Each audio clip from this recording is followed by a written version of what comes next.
તો લોકસભાની ચૂંટણી પહેલા મુખ્યમંત્રીનો બનાસકાંઠા પ્રવાસ, થરાદમાં સીએમ ભૂપેન્દ્ર પટેલ જાહેર સભાને સંબોધશે. ધાનેરામાં મતદારો સાથે સીએમ ભૂપેન્દ્ર પટેલ કરશે સંવાદ. ડીડી રાજપૂત સહિત કોંગ્રેસના કાર્યકરો કેસરિયા કરશે. ડીડી રાજપૂતે કોંગ્રેસમાંથી રાજીનામું આપ્યું હતું અને આજે કેસરીઓ કરશે. ધવલ અમારી સાથે જોડાઈ ગયા છે. ધવલ, બનાસકાંઠામાં આજે એક સભાનું આયોજન, કેટલાક કોંગ્રેસના કાર્યકર્તાઓ આજે ભાજપમાં જોડાશે આ પ્રસંગે?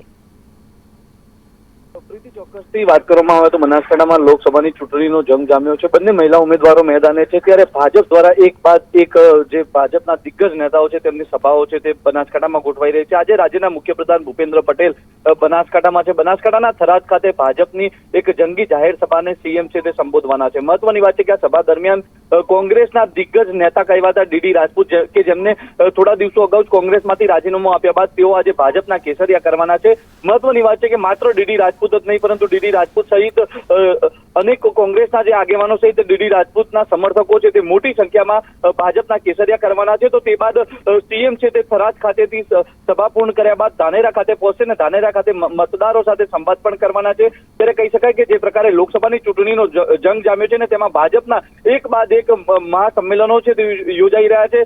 ભાજપના દિગ્ગજ નેતાઓ છે તે બનાસકાંઠામાં ધામા નાખ્યા હોય તેમ એક બાદ એક સભાઓ છે તે ભાજપની યોજાઈ રહી છે. આભાર તમામ વિગતો માટે ધવલ.